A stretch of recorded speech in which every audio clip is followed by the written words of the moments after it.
Yo haré llover durante 40 días y 40 noches, y arrasaré de la faz de la tierra todo ser viviente que he hecho. Y hubo lluvia durante 40 días y 40 noches, y murió todo ser que se desplaza sobre la tierra, tanto las aves como el ganado, las fieras, los animales y todos los hombres. Para mí la clave está en hacernos una pregunta. ¿Existió otra humanidad? Existía una antigua civilización que desapareció y dejó algo. Hablamos de conocimientos que de alguna manera fueron perdidos. Catástrofes, aliens, lo que sea, pero vamos a descubrirlo. Vamos a descubrir que somos mucho más viejos de lo que creemos. Incluso vamos a descubrir que hubo otro tipo de civilización. Una civilización que aprendió algo que nosotros aún no sabemos. Se perdió una sabiduría, un tipo de sabiduría, algo. No tenemos que ser tan cortos de decir, porque no se ha encontrado, no existe. No, porque no se ha encontrado, no podemos todavía afirmar que existe. Una civilización que adquirió un grado de sociedad, de tecnología, muy por encima de lo que la ciencia admite que hubo en el pasado, que desapareció debido a un enorme cataclismo. Eso nos hace pensar en la Atlántida.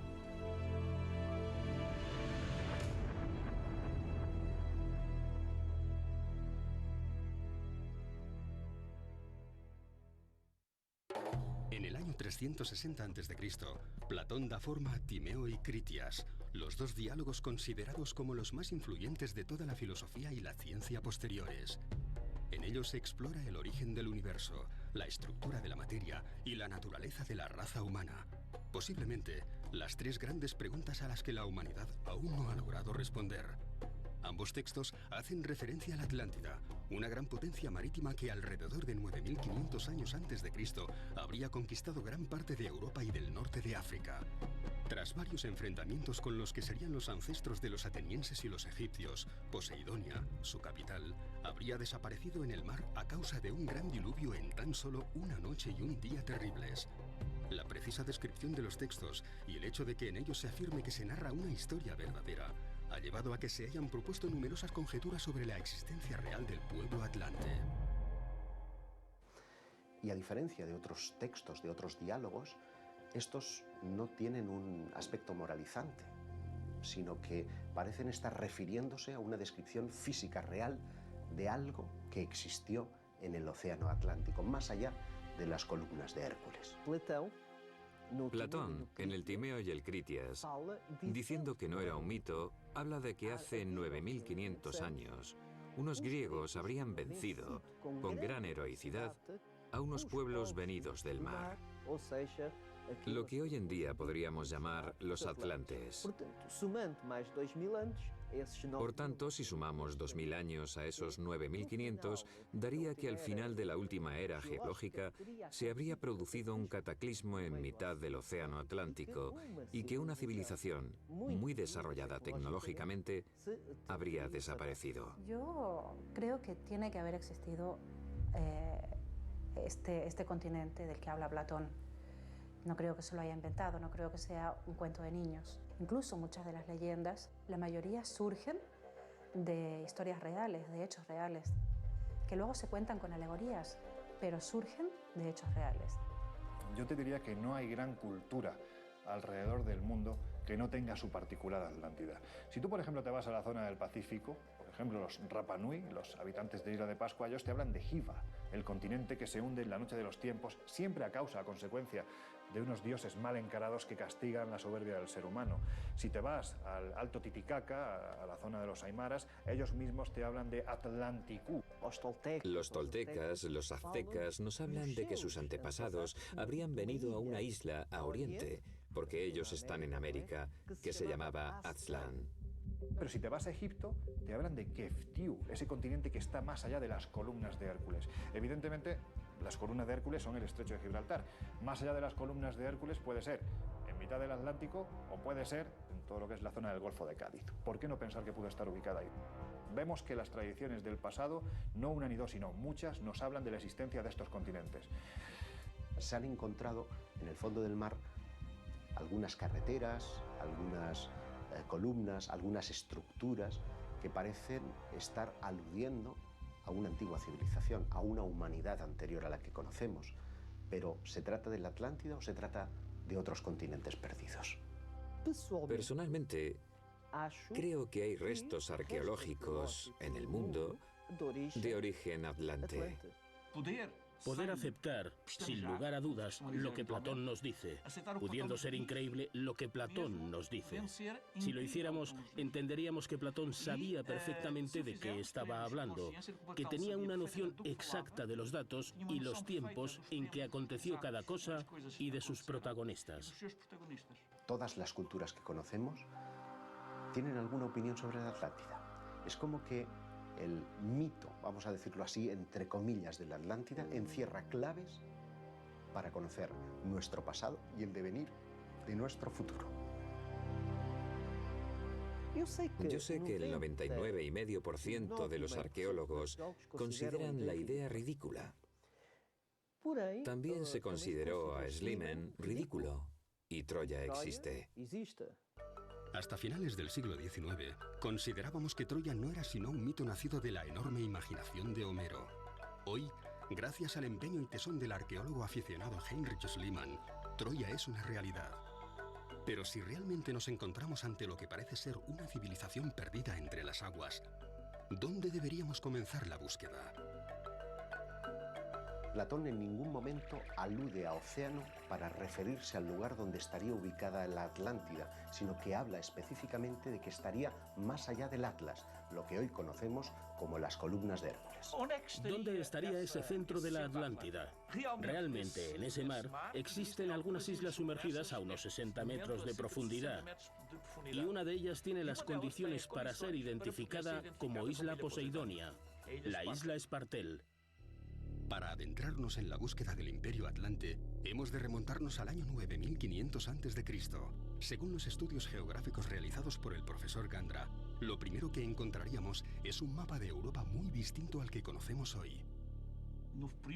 En el periodo final de la última glaciación había hielo, en algunos lugares con 2 y 3 kilómetros de espesor.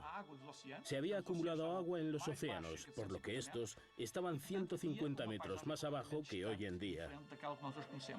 Y por tanto, el paisaje era muy distinto, muy diferente al que conocemos.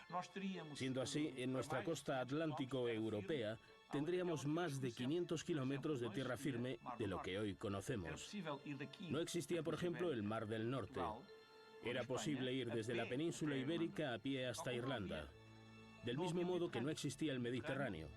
El Mediterráneo era un valle prácticamente sin agua, y Europa, tal y como hoy la conocemos, o por lo menos el litoral atlántico europeo, no correspondía hace 12.000 años atrás a lo que es hoy.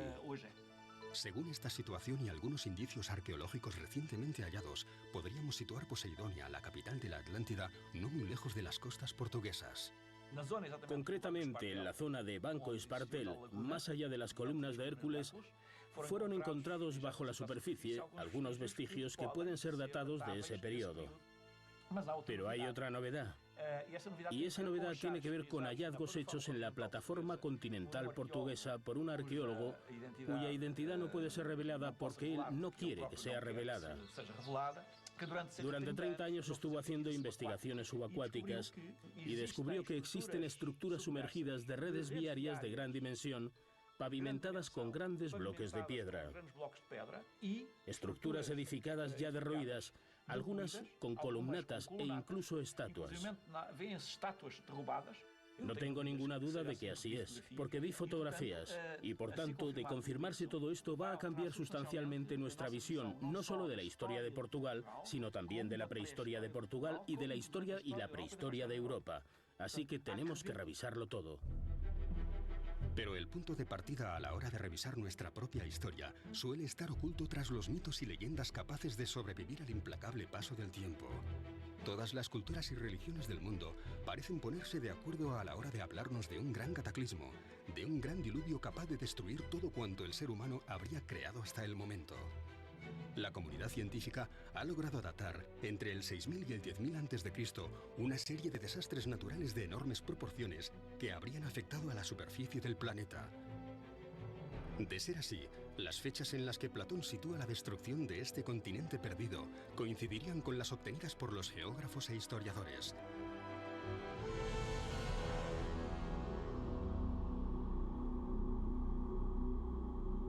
Tanto en el mundo hindú, como en el mundo babilónico, como en el mundo precolombino, como en las epopeyas nórdicas, todos hacen referencia a un diluvio del que, a través de estudios de la geología de ciertos lugares de la Tierra, se puede establecer en torno al 10.000, 10.500 a.C. Este es un hecho geológico admitido por la comunidad científica. Incluso la propia Biblia señala la posibilidad de un diluvio que tendría como causa un deshielo, el paso de una época climática bien delimitada y que coincide. Cerca del 10.000 a.C., por las fechas en que Platón sitúa el episodio, habría ocurrido un cataclismo generado por la caída de un meteorito que debería ser un objeto con una envergadura considerable, de una dimensión superior a 20 kilómetros, porque en estos casos sabemos que causa daños a nivel global. Este meteorito habría caído en la zona del Golfo de México, creó un cráter, hoy aún visible, de 300 kilómetros de diámetro, y causó un tsunami que habría llegado aquí a Europa y que, según los cálculos posibles, tendría 500 metros de altura. Un tsunami de esas proporciones no solo habría cambiado toda la morfología y distribución de los continentes, sino que, tal y como apuntan algunos estudios paleontológicos, habría provocado una extinción masiva de especies y una drástica disminución de la población humana. Después de eso hubo un periodo de adaptación climática. Fijaos cuando un meteorito cae. Con la explosión, todo el hielo existente de la última glaciación se derrite en menos de 24 horas. Por tanto, el océano, que estaba a unos 150 metros por debajo del nivel actual, pasó a estar a más de 120 metros del nivel actual. Bajo esta perspectiva, la Atlántida, al igual que otros territorios, quedó sumergida.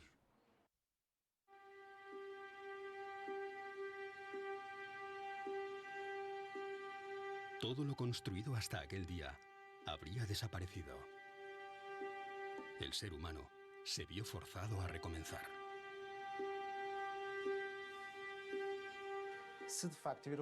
Si de hecho hubiera ocurrido un cataclismo de estas dimensiones a nivel planetario hace 10.000 o 12.000 años atrás, los pocos supervivientes fácilmente olvidaron o fácilmente tuvieron dificultades para transmitir todo lo que quedó atrás, y con el pasar del tiempo se fue olvidando.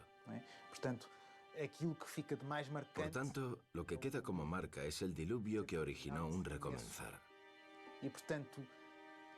Y el esfuerzo fue tan grande para volver a empezar que todo lo que había antes fue olvidado. Yo conozco poco, por ejemplo, de la historia de mis bisabuelos.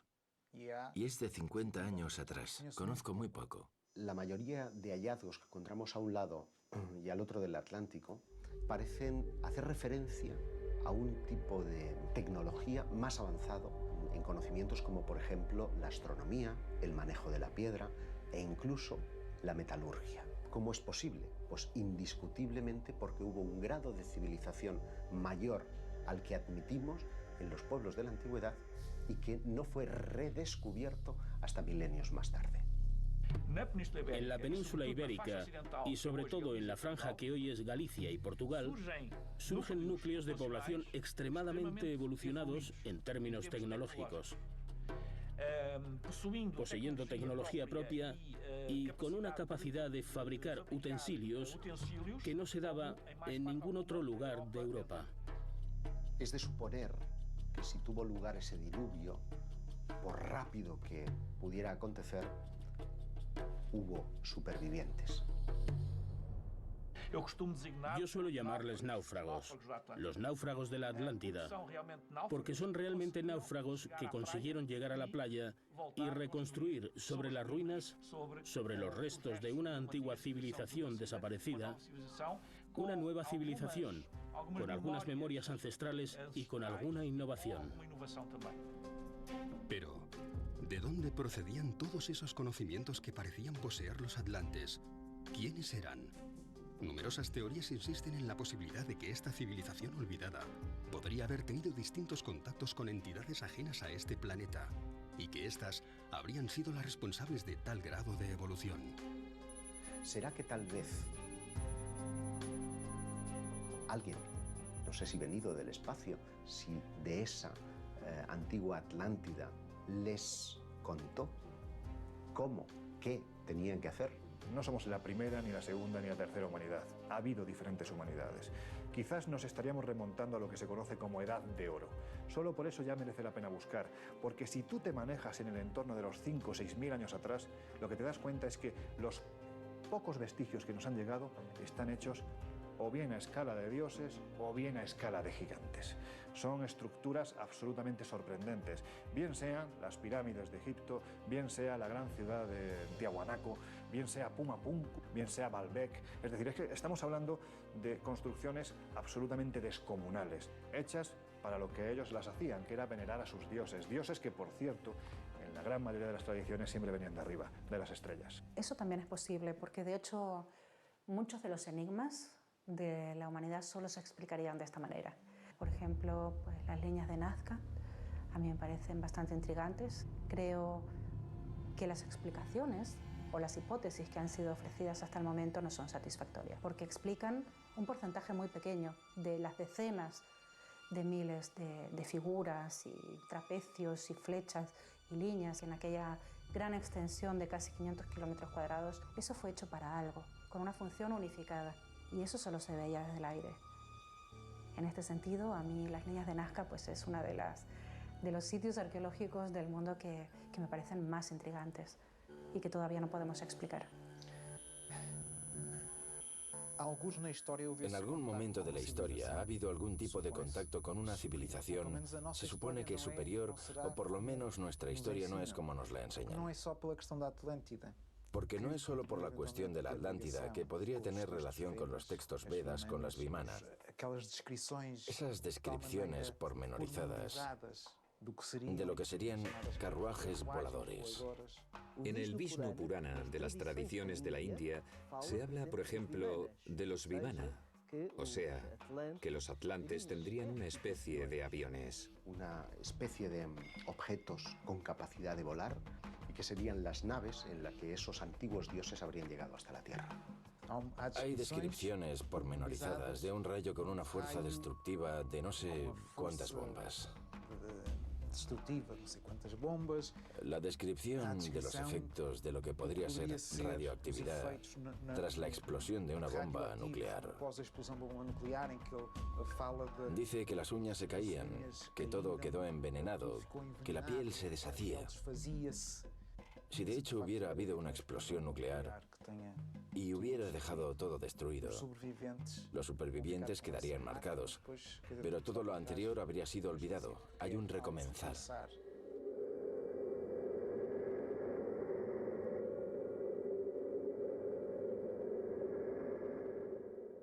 Según la teoría de los antiguos astronautas, todas las grandes civilizaciones que poblaron la Tierra en el pasado recibieron visitas de seres provenientes de las estrellas.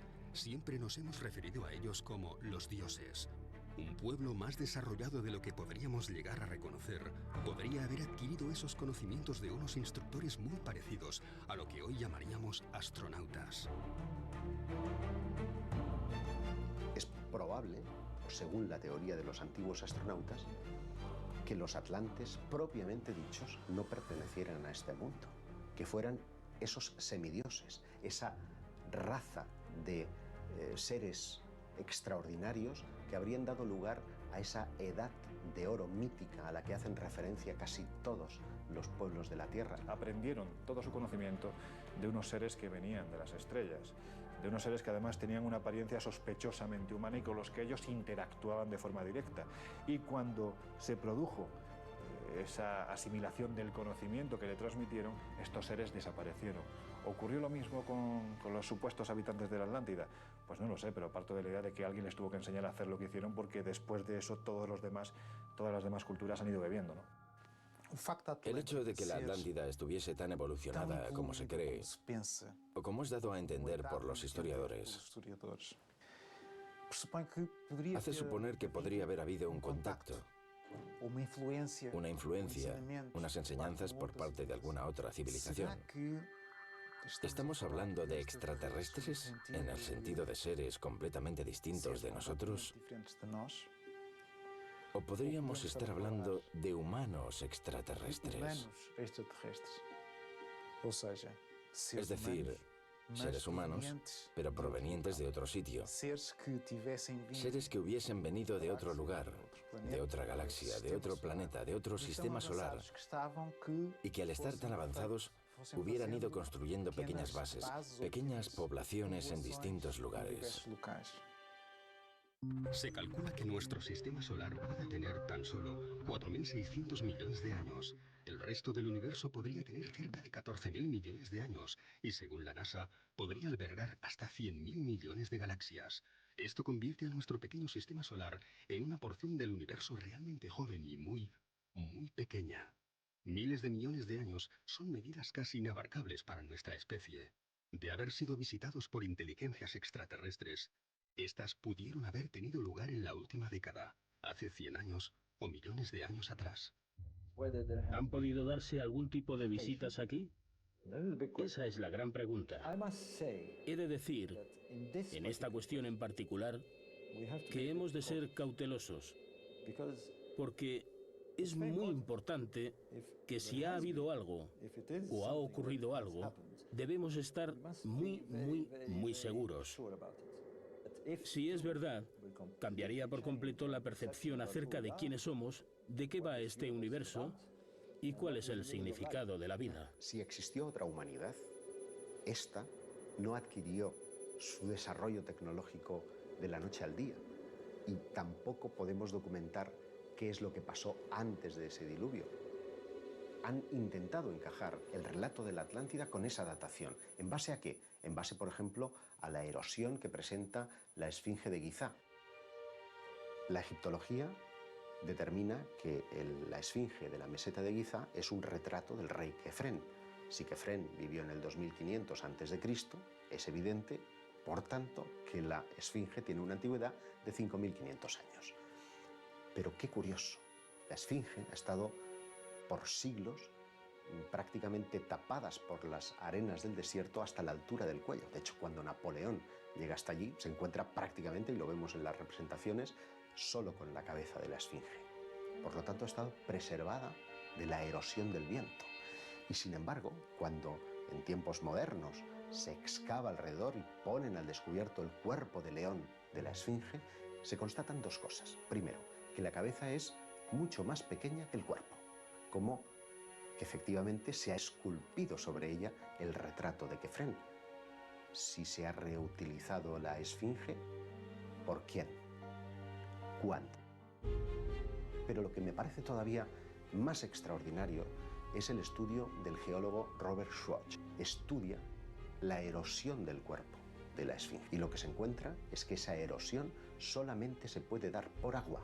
Eso es algo que los geólogos han analizado hace muy pocos años y verificaron que la erosión es marítima.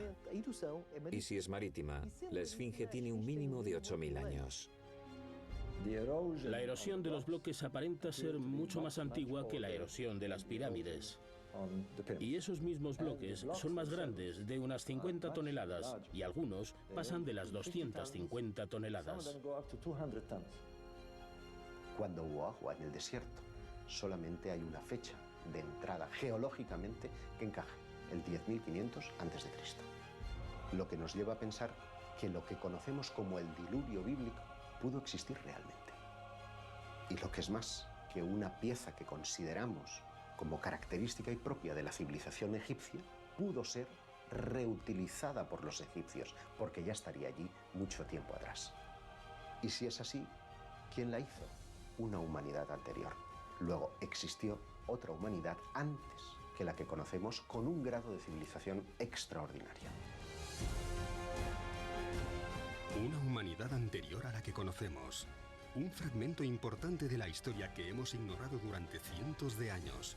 Una cultura madre que bien podría haber sentado las bases de pueblos posteriores, como el egipcio, y que sorprendentemente encajaría con las fechas que propone Platón para situar a la Atlántida.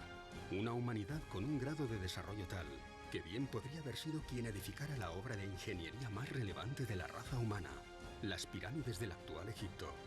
Las respuestas a todos estos enigmas podrían estar ocultas en lo más profundo de alguno de los túneles de la mayor de las pirámides, Keops.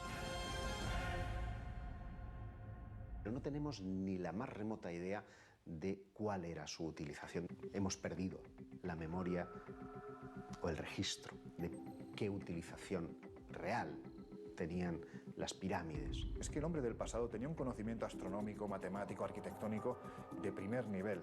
Tan de primer nivel que estructuras del pasado, que tienen más de 3.000 y 4.000 años, no hemos sido capaces de reproducirlas en pleno siglo XXI. Me remito a la Gran Pirámide de Keops, por decir una, ¿no? Cuando estamos hablando de la cultura egipcia, estamos hablando de la cultura que ha realizado la mayor construcción realizada por el hombre. Pero supuestamente realizada por el hombre, porque a día de hoy, en términos de ingeniería, no ha sido igualado en términos de técnica a día de hoy por nuestra sociedad moderna. Parto de la idea de que eso no puede ser casualidad. Eso tiene que haber partido de algún lugar. Y ese lugar hay quien lo llama Atlántida. A menudo ponemos el acento en cómo fueron construidas o de qué manera fueron trasladados los bloques, el reto que todo eso suponía, pero estoy convencido de que no nos hemos hecho las preguntas adecuadas.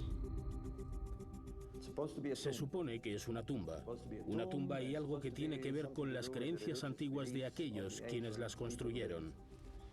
No lo son cuando lo analizas sin la interferencia de los arqueólogos, sin su interpretación. Cuando dejas a un lado todo eso y miras al monumento per se, por sí mismo, lo que ves es lo que sabes. Lo que ves es astronomía, matemáticas y una compleja tecnología. Para la arqueología convencional, la ecuación es sumamente sencilla. Si el emperador Keops gobernó Egipto en el año 2589 antes de nuestra era y su cuerpo fue enterrado en la Gran Pirámide de Giza, esta tuvo que ser construida en esas mismas fechas como sepulcro del faraón. Pero si las últimas dataciones están en lo cierto, la Gran Pirámide podría haberse construido 8000 años antes de que Keops llegara al mundo. Y es más, la pirámide habría estado allí en las mismas fechas en que Platón sitúa la Atlántida. Por lo tanto, no era, aunque pudiera ser utilizada por Keops, no era la tumba de Keops. Era algo que probablemente los egipcios reutilizaron, quién sabe si dejada por una civilización anterior. Y hay ciertas anomalías que requieren explicación. No quiero entrar en lo grandes que son, lo difícil que es construirlas. Esto ya se ha dicho muchas veces, pero tenemos dos cosas para las que no tenemos ningún tipo de explicación. En 1989, Robert Bauval se hace mundialmente famoso por su teoría de la correlación de Orión. En ella, y siguiendo los preceptos de la arqueología y la astronomía, llega a la conclusión de que las tres pirámides, Keops, Kefren y Mykerinos, fueron construidas deliberadamente siguiendo una relación directa con las tres estrellas principales del cinturón de Orión. Según sus estudios, la Vía Láctea vendría representada por el río Nilo. Y curiosamente, esta correlación se habría producido en un determinado momento, el año 10.500 a.C. Sí, podemos explicar algunas cosas. Yo he explicado por qué ese lugar sobre la Tierra parece la constelación de Orión. Pero, ¿para qué? Parece ser un tipo de mensaje. Esto es muy importante que lo lleguemos a entender. Si es un mensaje del pasado o es un mensaje de algún otro sitio, necesitamos explicarlo. No importa lo incómodos que nos deje, necesitamos explicarlo. ¿Qué quiere decir? Que estaba mirando algo fuera de nuestro entorno para realizar algo aquí, en la Tierra. Lo he dicho muchas veces. La Gran Pirámide es un símbolo de interrogación gigante. Está ahí y es contemporáneo a nuestra civilización, porque estamos en el siglo XXI. Supuestamente estamos extremadamente avanzados y aún no entendemos este monumento. En 1872, un grupo de arqueólogos ingleses descubren dos túneles de ventilación que partían desde la Cámara de la Reina hacia el interior de la pirámide. La tecnología empleada a finales de siglo no era suficiente, así que la investigación tuvo que detenerse en ese punto. Están inclinados, son muy pequeños, como de 20 centímetros, rectangulares. Los dos túneles parecen ser similares. Uno se dirige al norte, otro se dirige al sur, y ambos son igual de estrechos. Los túneles no acaban dentro de la sala. Están taponados por un gran bloque, así que no puedes verlos. Esto en sí mismo es un gran misterio. ¿Por qué construir los túneles y luego no mostrarlos? Ha sido necesario esperar más de un siglo, hasta la era de la robótica, para poder continuar la exploración de los túneles en el mismo punto en el que la dejaron aquellos arqueólogos ingleses. En 1993 se coloca por los llamados túneles de ventilación un pequeño robot provisto de una cámara para explorar qué es lo que había en esos túneles. El robot, diseñado por el ingeniero Rudolf Gantenbrich, debía ser capaz de colarse por los 20 centímetros de los canales y ascender por ellos equipado con microcámaras móviles. Se le dio el nombre de Upuaut, el que abre los caminos en la mitología egipcia. Y nos llevamos una gran sorpresa porque al final de estos túneles, adentrándose 60 metros en la pirámide, había una puerta pequeña con dos tiradores de metal. Gran interrogante. ¿Qué hay ahí detrás? Se necesitaron otros 10 años hasta que National Geographic llegara hasta el corredor norte y encontraron lo mismo. Una pequeña puerta con dos tiradores de metal. ¿Pero qué hay detrás? ¿Para qué meterse en un lío increíble construyendo algo tan complicado? ¿Para qué? Sabemos que apuntan a las estrellas, al sistema central, pero ¿por qué estas puertas? Y por supuesto, ¿qué hay detrás? Y este es uno de los elementos más intrigantes, no solo dentro de la pirámide, sino dentro de la arqueología, porque no tenemos ni idea. Todas las fechas nos conducen hasta esas puertas. Podríamos estar a tan solo unos centímetros de la prueba definitiva de la existencia de la Atlántida. Por eso la sala, o la posible sala que haya detrás de las puertas, es tan interesante. Porque ya has encontrado algo que no debería de estar ahí. En las puertas, al final de los túneles, hay unos tiradores que están hechos de bronce. Y eso lo sabemos. El bronce no debería estar ahí. La edad del bronce no comienza hasta 1000 años más tarde. Estas son las cosas que podrían hacer cambiar completamente toda nuestra percepción. Si abren las puertas y encuentran algo, por muy insignificante que sea, pero que no tendría que estar allí, como un cachito de plástico, lo cambiaría todo.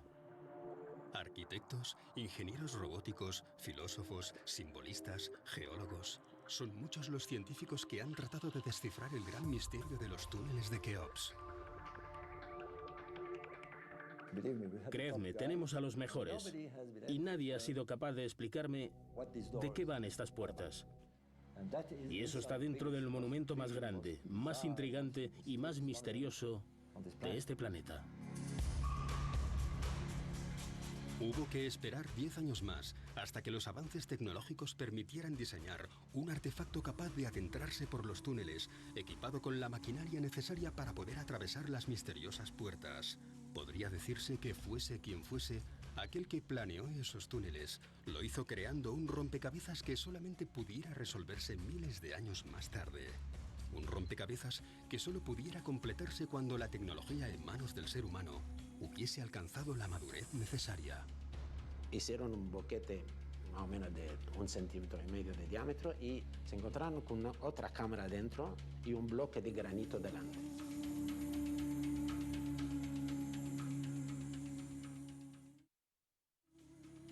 Ese bloque de granito pone nuevamente en evidencia el enorme desarrollo tecnológico que tanto enorgullece a la raza humana. Cada puerta que logramos abrir nos sitúa ante un nuevo desafío. Tras la otra puerta, en el túnel sur, se encontró otra pequeña sala, casi idéntica a la anterior, y en sus paredes, unos jeroglíficos rojos que nadie hasta la fecha ha logrado interpretar. Parece como si aquel que un día diseñó la gran pirámide de Keops, sus túneles y sus cámaras secretas, supiese perfectamente que la tecnología humana, incluso en el siglo XXI, no sería suficiente para lograr entenderla. La gran pregunta es cuando hacemos programas de televisión o damos conferencias, la gente se levanta y dice, ¿y cómo levantaron la piedra? ¿Y cómo se construyó? Yo como arquitecto, me parece una pregunta lógica y natural, pero no me preocupa eso. Pero lo importante no es cómo se construyó, es quién la imaginó, quién la proyectó y en qué sentido la proyectó, para qué. Esa es la gran pregunta. Alguien lo planeó. Y la prueba de eso, para mí, y repito, solo para mí y algunos amigos, es que hemos encontrado esta puerta que estaba ahí desde que se construyó la pirámide. Nadie la había visto. Y nadie la vio todavía. Ni él, ni yo, ni tú, ni nadie la ha visto. La hemos visto sobre una filmación técnica. El robot es un aparato técnico. Sin este robot no se llegaba ahí. ¿Qué quiere decir? Puede que vayamos encontrando las respuestas, porque a lo mejor el propósito de las pirámides sea en sí mismo un reto para nuestro propio desarrollo. Y cuando adquiramos el grado de madurez, el grado de preparación adecuada, vayamos encontrando las respuestas pasito a pasito hasta encontrar el fin último. Esa sería la gran respuesta a los enigmas que rodean las pirámides. Hay ahí una puerta que alguien la puso, es evidente, y la cerrada. Y dentro hay unos grafitis, si quieren llamarlo así, que representan algo. En realidad hay 4 posibilidades nada más. Que los propios egipcios lo hicieran. Entonces es muy fácil que me dicen cómo lo hicieron con toda esta técnica. Esa es una posibilidad, existe. La segunda posibilidad es que heredaron información o técnica y la hicieron basada en esta técnica e información. La tercera posibilidad es que había una civilización antigua y que quería dejar un mensaje, como dijo Roberto Negro. Mensaje universal, no Egipto. Y la cuarta posibilidad es de ahí, que vienen de fuera. No hay más.